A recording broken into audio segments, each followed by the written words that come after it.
오늘 비전 새벽 예배 자리 가운데 잘 오셨습니다. 우리 이른 아침 시간이지만 둘씩 짝지어서 한번 이렇게 인사하면 좋겠습니다. 우리 왼편에 계신 분과 오른편 두 분씩 한번 짝지어 주시겠어요? 네. 왼편에 계신 분들께서 이 새벽에 어떻게 나오셨습니까? 라고 질문하시면 오른편에 계신 분들께서 하나님께서 깨워주셨습니다 라고 한번 인사 나눠보겠습니다. 자, 우리 시작하겠습니다. 시작. 이 새벽에 어떻게 나오셨습니까? 네, 하나님께서 깨워주셨습니다. 우리 다시 한번 인사해 볼게요. 이번에는 오른편에 계신 분들께서 이렇게 인사하겠습니다. 이 새벽에 어떻게 나오셨습니까? 라고 인사하면 이번에는 왼편에 계신 분들께서 하나님께서 불러주셨습니다 라고 인사해 보겠습니다. 시작. 이 새벽에 어떻게 나오셨습니까? 하나님께서 불러주셨습니다. 네. 감사합니다. 오늘 함께 읽은 말씀을 통해서 한나의 기도라는 제목으로 잠시 하나님 말씀을 증거하려 합니다. 오늘 인사한 것처럼 오늘 한나의 기도의 중심 주제는 바로 하나님의 주권입니다. 사사 시대에서 왕정 시대로 이렇게 역사적으로 넘어가는 그 시기에 사무엘서는 한 가정의 이야기에서부터 시작합니다. 우리 청년들이 오늘 짧은 뮤지컬 형식의 이야기를 함께 나누었는데요. 엘가나에게는 2명의 아내가 있었습니다. 여기 주일학교 학생들도 많이 와 있는데요. 집에 엄마가 2명이라고 한번 상상해 보시겠어요? 학교 마치고 집에 갔는데 엄마가 2명이에요. 벌써부터 긴장되지 않으세요?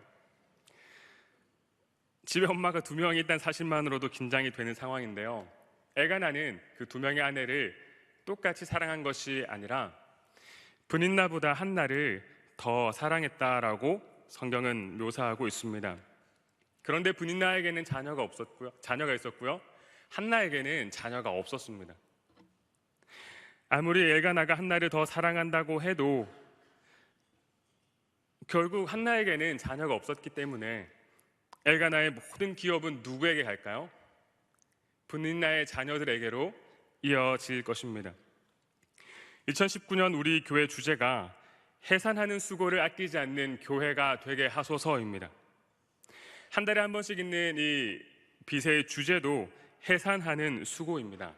그런데 여러분, 평생의 자녀가 없었던 한나는 해산하는 수고를 하고 싶어도 그것을 감당할 수 없는 삶이었습니다. 아이를 출산하는 과정에서 동반되는 노력과 인내를 해산하는 수고라고 할 수 있겠습니다. 우리 여기 주일학교 학생들과 함께 청년들과 함께 상상해 보고 싶습니다. 우리는 아직 결혼도 하지 않았고 아직 아이를 낳는 그 과정은 멀게 느껴지는데 우리 교회의 주제인 해산하는 수고와 우리는 과연 어떤 상관이 있을까요? 어떤 연결점이 있을까요? 우리는 어떻게 해산하는 수고를 우리의 삶에 적용해 볼 수가 있을까요? 사무엘서 바로 앞에 있는 사사기는, 그 사사시대는 마치 놀이동산에 있는 롤러코스터가 높은 곳으로 올라갔다가 아래로 곤두박질 치는, 그리고 그것이 다시 이렇게 반복되는 그와 같은 영적인 혼돈의 시대를 묘사하고 있습니다. 사사시대는 이스라엘의 왕이신 하나님을 제쳐두고 스스로가 자신의 삶의 주인 행세를 하면서 높이 교만해졌다가 하나님의 징계를 받게 되고 전쟁을 통해 고통을 겪게 되면 다시 하나님 앞에 납작 엎드려 기도하고 하나님은 그러한 이스라엘을 긍휼히 여겨주셔서 이스라엘을 다시 구원해 내시면 이스라엘은 다시 하나님을 제쳐두고 자신이 주인 되어 교만한 삶을 반복하는 그와 같은 패턴이 사사기에 반복됩니다. 왜 이스라엘은 그렇게 불안한 그 시대를 롤러코스터와 같은 그 불안한 역사를 이어갔을까요? 사사기 2장 10절은 사사기 전체의 이야기를 시작하며 다음과 같이 말하고 있습니다. 우리 함께 읽어보겠습니다. 시작. 그 세대의 사람도 다 그 조상들에게로 돌아갔고 그 후에 일어난 다른 세대는 여호와를 알지 못하며 여호와께서 이스라엘을 위하여 행하신 일도 알지 못하였더라. 아멘. 이 말씀을 보면 이스라엘의 자녀가 전혀 없었던 것이 아니라 오히려 자녀들은 있었지만 하나님을 알지 못하고 하나님께서 행하신 일도 알지 못하는 다른 세대가 일어났다라고 성경은 말하고 있습니다. 사사시대는 오늘 이 한나의 가정과 연결되어 있습니다. 한나의 가정에는 자녀가 없었고요, 사사시대에는 하나님의 사람이 없었습니다. 학교에서 우리는 아이가 어떻게 생기는지 배웁니다. 그렇죠? 우리 주일학교 학생들도 많이 계신데 학교에서 아이가 어떻게 생기는지 아마 수업 시간에 배웠을 것 같습니다. 그럼 아이는 어떻게 생기나요? 새벽부터 너무 어려운 질문인가요? 아이는 어떻게 생기나요? 부모님의 사랑으로 생기는 것이죠. 그런데 그 이전에 모든 생명의 주인이 하나님이심을 우리는 고백합니다. 부부의 사랑이 있기 이전에 하나님의 계획과 섭리가 있습니다. 한나는 엘가나에게 사랑을 많이 받았지만 하나님께서 허락하지 않으셨기 때문에 그에게 자녀가 없었습니다. 오늘 본문을 통해서 나눌 첫 번째 주제는 하나님께서 생명의 주인이라는 사실입니다. 사무엘서 2장 6절 오늘 본문 말씀을 다시 한번 읽어보겠습니다. 시작.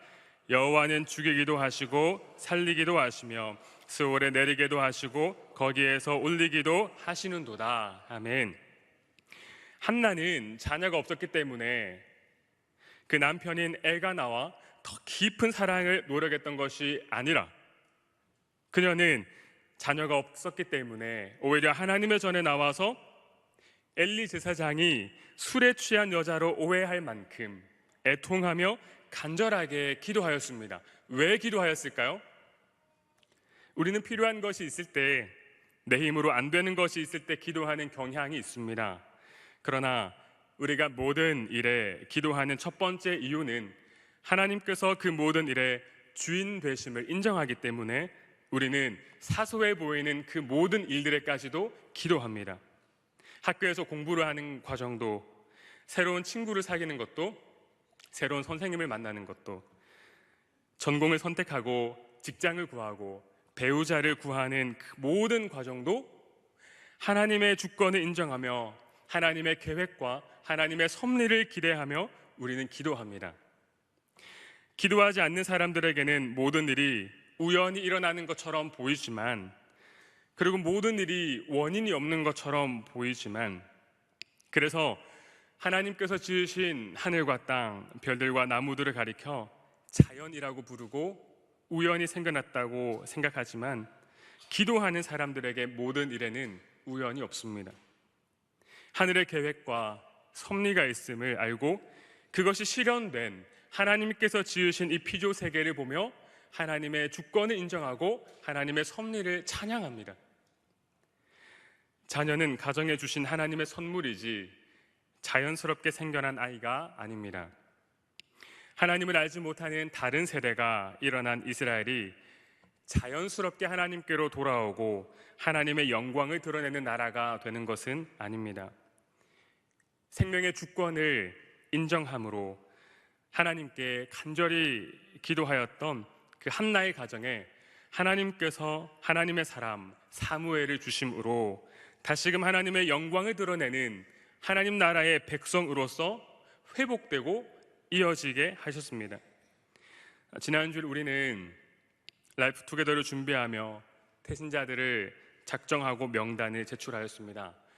여기 모인 아이들에서부터 우리 작년에 이르기까지 한 사람도 오늘 이 시간 예배 자리 가운데 자연스럽게 오신 분은 한 분도 안 계시다고 생각합니다. 우리는 모두 하나님께서 깨워주셨기 때문에 이 자리에 올 수 있었습니다. 하나님께서 불러주셨기 때문에 이 자리에 올 수 있었습니다. 한 사람도 교회에 우연히 오거나 한 사람도 교회에 자연스럽게 오는 사람은 없습니다. 모든 사람은 하나님의 인도하심과 섭리 가운데 하나님께로 나옵니다. 그래서 우리는 기도해야 합니다. 가정에서 자녀 계획을 세우기 이전에 기도부터, 우리가 전도할 사람들을 작정하고 그 명단을 제출하였지만 전도의 시작도 기도에서부터 시작되어야 하는 것입니다. 또한 우리가 전도를 하였을 때 단순히 교회에 나오는 것으로 만족하지 않고 하나님의 자녀로, 하나님의 백성으로 거듭나는 것을 우리가 기대하며 기도해야 합니다. 두 번째로 나눌 주제가 모든 성도는 성령으로 거듭난다는 사실입니다. 니고데모는 한밤중에 예수님을 찾아왔습니다. 예수님께서는 니고데모에게 거듭나지 아니하면 하나님의 나라를 볼 수 없다고 하셨습니다. 니고데모는 다시 태어난다고 하는 그 주님의 말씀의 의미를 단번에 이해할 수가 없었습니다. 그래서 그는 어떻게 사람이 어머니의 뱃속에 다시 들어갔다가 태어날 수 있습니까? 라고 반문하였습니다. 주님은 니고데모에게 어머니 뱃속에 들어갔다가 다시 태어나는 것이 아니라 성령으로 다시 태어나는 것임을 깨우쳐 주셨습니다. 한나의 가정에 남자아이가 태어나는 것만으로는 충분하지 않았습니다. 그 아이가 하나님의 자녀가 되고 하나님의 사람으로 자라서 하나님께 쓰임받는 것이 더 중요한 의미를 가지고 있습니다. 한 사람을 교회로 초청하기 위해서 우리는 그분과 연락하고 식사하고 시간을 보내고 여러 가지 수고를 합니다. 그러나 그것만으로 충분하지 않습니다. 우리가 기도해야 하는 이유는 우리가 초청한 그 사람이 교회에 나오는 것으로 만족하지 않고 예수 그리스도의 사람으로 거듭나기까지 우리는 기대하고 소망하기 때문입니다. 여기 주일학교 학생들과 청년들도 많이 있는데요, 잘 듣고 기억하기를 원합니다. 우리가 최선을 다해서 친구들을 초청하여 이 예배 자리 가운데 불러야겠지만 교회에 나온 것만으로 내 할 일을 다 했다고 만족하지 않기를 원합니다. 우리는 그 친구가 정말 하나님의 사람으로 거듭나기까지 우리는 계속해서 기도해야 합니다. 교회 다니지 않던 사람이 교회에 나오는 것만으로 거듭난 것이 아니기 때문입니다. 하나님께서 은혜 가운데 예수 그리스도 안에 있는 영원한 생명을 주시도록 성령님을 통해서 그 은혜가 적용되고 예수 그리스도 안에서 새로운 삶을 누리고 이어갈 수 있도록 함께 기도하기를 원합니다. 사랑하는 성도 여러분, 여러분은 거듭나셨습니까? 이제 내일 주일을 시작으로 한 주간의 고난주간이 시작됩니다. 왜 주님께서 고난 받으셔야 했습니까? 예수 그리스도의 십자가와 부활은 우리에게 생명을 주는 유일한 하나님의 구원 방법이기 때문입니다. 우리 시간 함께 기도하겠습니다.